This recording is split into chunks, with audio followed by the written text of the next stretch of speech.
Ladies and gentlemen, could we come to attention? Mr. Governor. Well, thank you.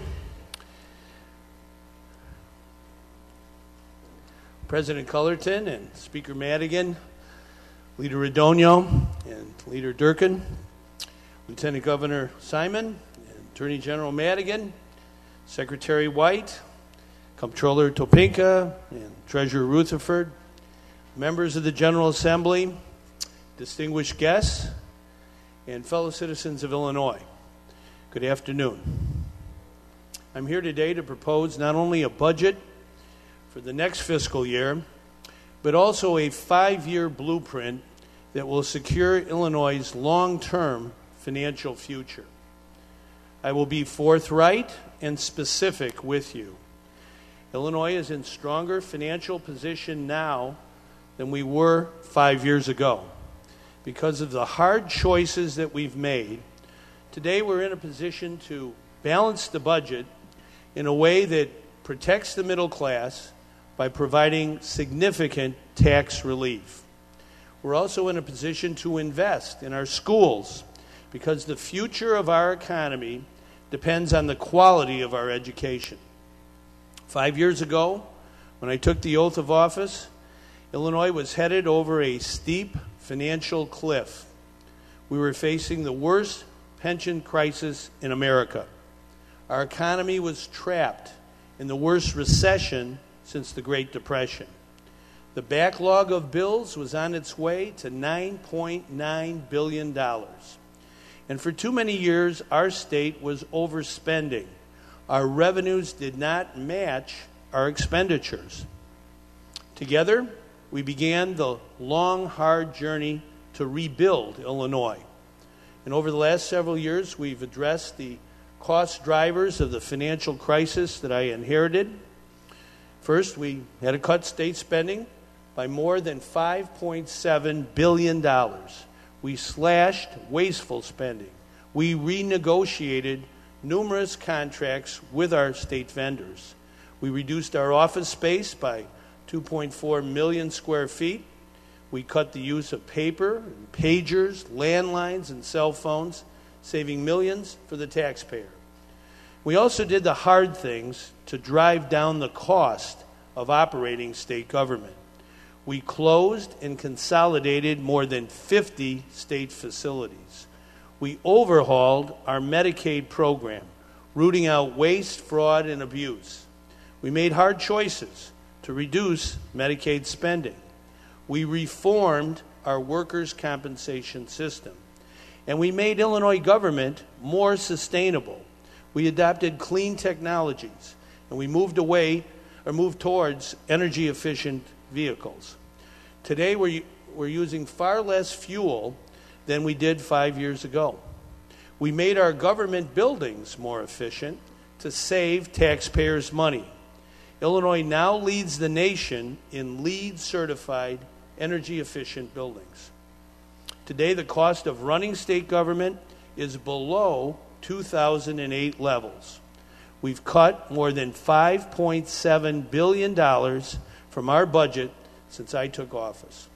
Illinois is now one of the states with the lowest ratio of government employees per capita. We also took on the pension crisis. Unlike the past, I made the pension payment every single year since I became governor. In 2010, we took the first step of pension reform, passing pension reform for future public employees. And last year, we passed urgently needed comprehensive pension reform that will preserve the hard-earned pensions of our workers while eliminating the pension debt over the next 30 years. This was the most significant fiscal reform in the history of Illinois, a reform that credit agencies are saying could be one of the most meaningful reform packages in the nation. Together, we got the job done. And last year, we secured a historic contract agreement with our public employee unions. After 15 hard months at the bargaining table, we reached a landmark 3-year agreement that is saving Illinois taxpayers more than $900 million in health care costs over the life of the contract. That is unprecedented. No governor in the last 4 decades has been able to achieve that kind of savings for our taxpayers. And as a result of our hard work to restore fiscal stability, from spending reductions to pension reform to contract savings, Illinois is in much stronger financial position than it was 5 years ago. We've paid down $5 billion in bills, and we're well on our way to a timely 30-day payment cycle. The rating agencies are sending positive signals for the first time in recent memory. More people are working in Illinois today than 5 years ago. Since January of 2010, when the national recovery began, Illinois has added more than 250,000 private sector jobs. Our state was recently named the 3rd best in the nation when it comes to corporate expansions. As a matter of fact, Illinois acquired more than 18,000 new business establishments since 2009, a number that was 3rd in the country. We've turned the corner. We're on the road to recovery, but too many families don't feel that recovery yet, and we have much more work to do. The truth is, while we've taken some difficult steps to balance the budget, the issue of expiring revenue this year is a real challenge that will require another hard choice. If action is not taken to stabilize our revenue code, extreme and radical cuts will be imposed on education and critical public services. Cuts that will starve our schools and result in mass teacher layoffs, larger class sizes, and higher property taxes. Cuts that mean 13,000 teachers laid off, 21,000 fewer seniors receiving the help they need from in-home caretakers. 30,000 fewer people with mental illness will receive the assistance they need. 41,000 fewer children will receive daycare. 30,000 fewer students will receive MAP scholarships to go to college. 11,000 victims of domestic abuse will not receive the shelter and assistance they need. 3,700 victims of rape left without proper care. Thousands of senior citizens in nursing homes will be left vulnerable with severe cuts to our nursing home inspectors. And hundreds of our veterans would be evicted from our veterans' homes. We cannot stand by and allow savage cuts to our education and to these critical services to unravel the progress that we have made over the last 5 years. And as we work together to forge a solution, let me be clear about what I won't do. I won't institute any new, unfair taxes on everyday services that working people rely on. It hurts working families the most to tax basic services, like going to the laundromat, or like taking your child to daycare, or like visiting the barbershop, or taking your dog to the vet. We should not create any new and unfair tax burdens on everyday families and the small businesses that serve them. I also won't tax retirement income. I will not tax the Social Security checks that our seniors on fixed income rely on. We shouldn't balance our budget on the backs of senior citizens. Now, finally, I will not underfund our schools and shift more of the property tax burden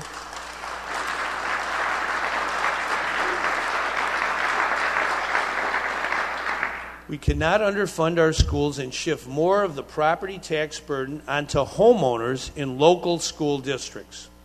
That is exactly what slashing state funding for our schools will do.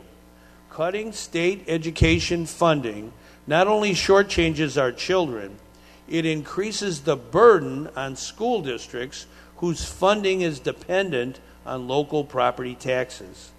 Make no mistake, cuts to state funding for education will dramatically increase local property taxes on families and businesses.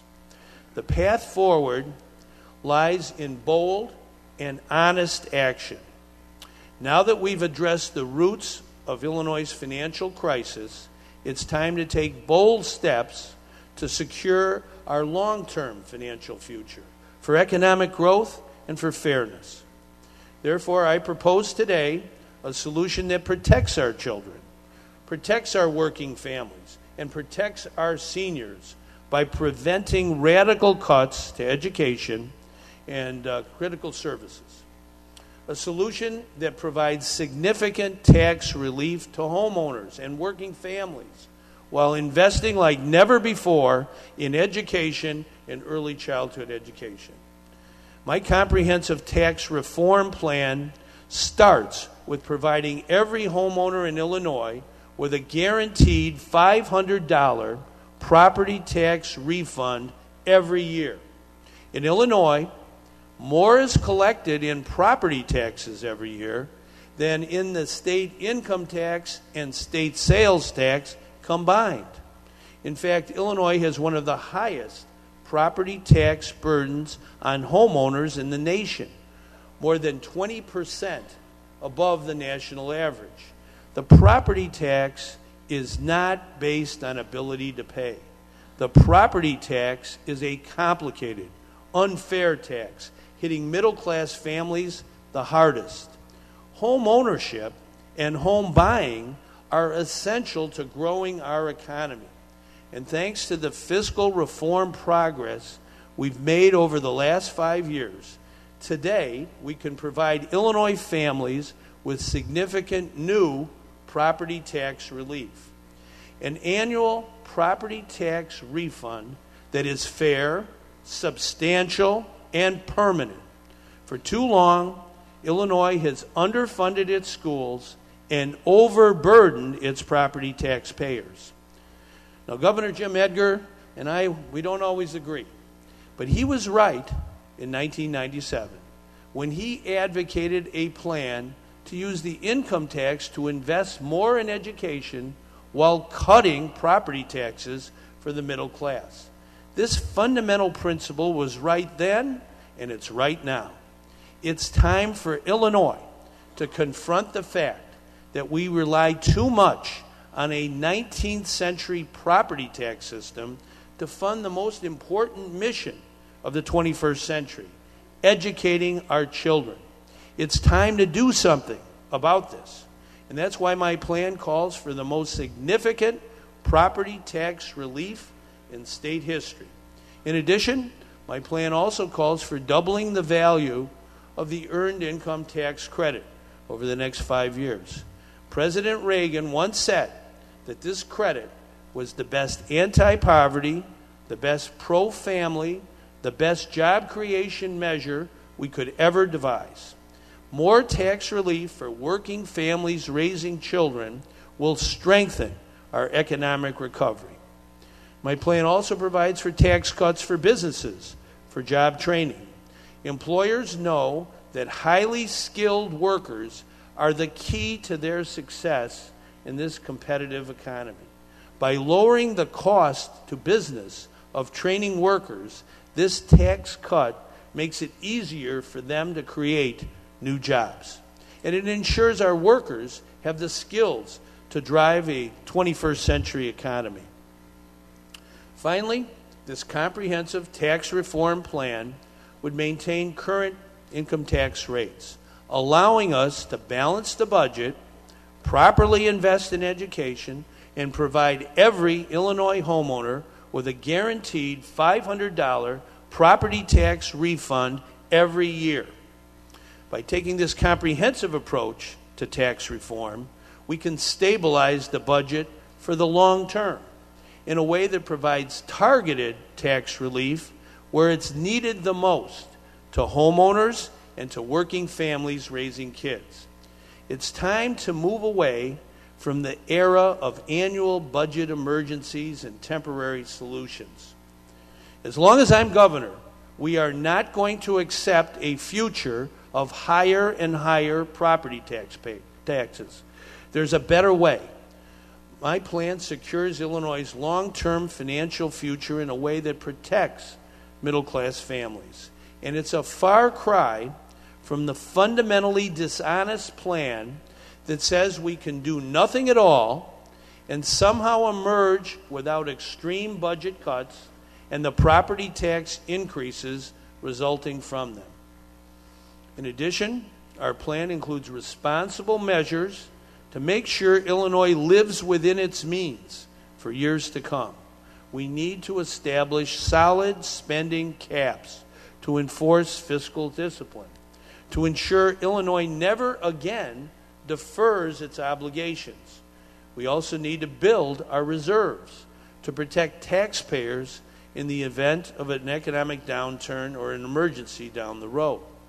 This will allow for better budget stability, so we can build our reserves in the good times and draw upon them in the hard times. Together, spending caps and a rainy day fund will provide for the strongest fiscal controls over state spending that have ever been implemented. This will ensure that state leaders never again spend money they don't have. In the last 5 years, we've worked to get our financial house in order by cutting spending, enacting pension reform, and securing a better deal for taxpayers with the new collective bargaining agreement. In the next 5 years, through our plan, we can secure long-term stability while providing targeted tax relief to working families raising children and to homeowners who will receive a guaranteed $500 property tax refund every year.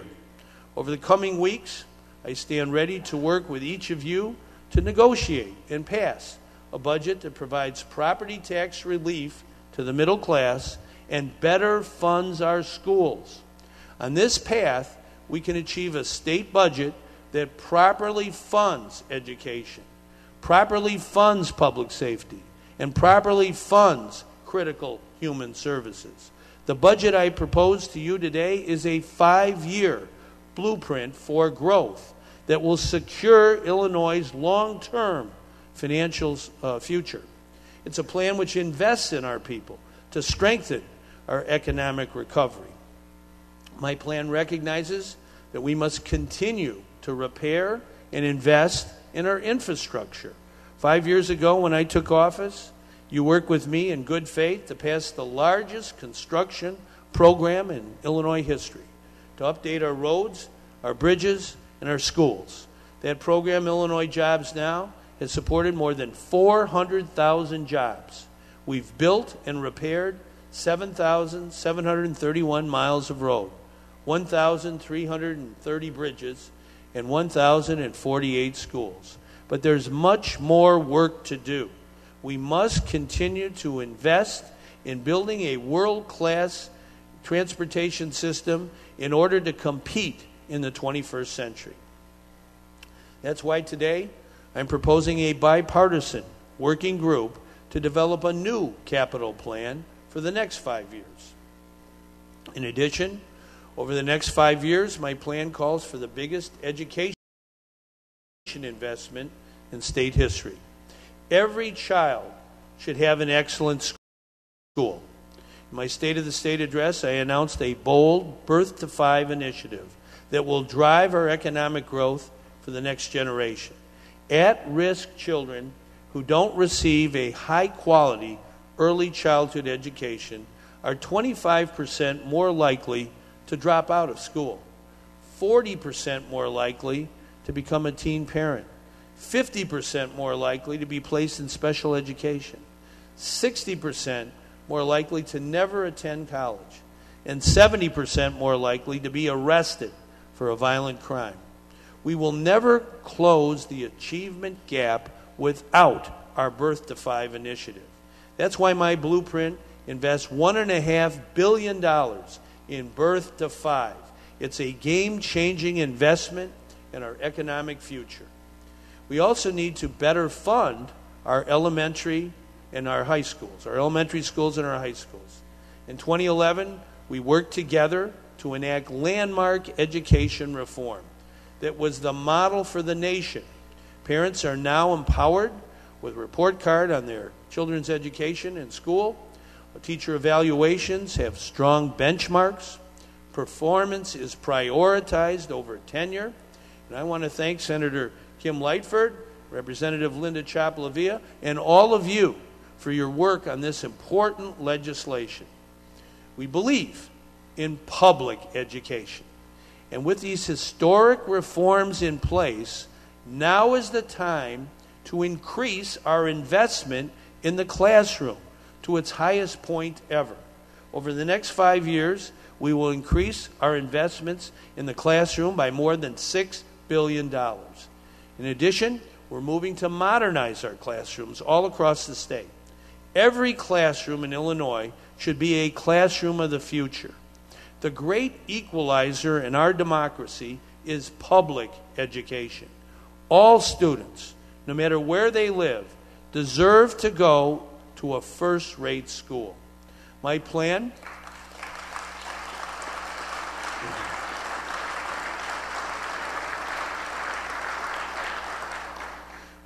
will also increase our investment in our community colleges, in our 4-year public universities.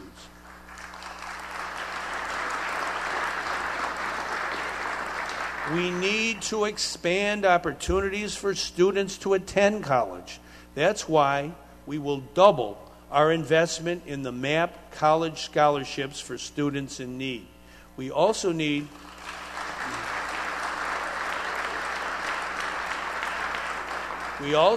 to increase access to higher education through dual enrollment in early college programs.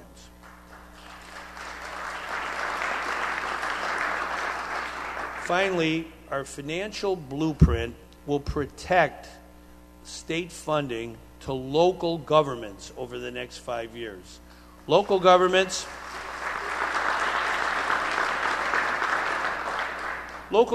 are critical partners, and they have also been hard hit by the recession.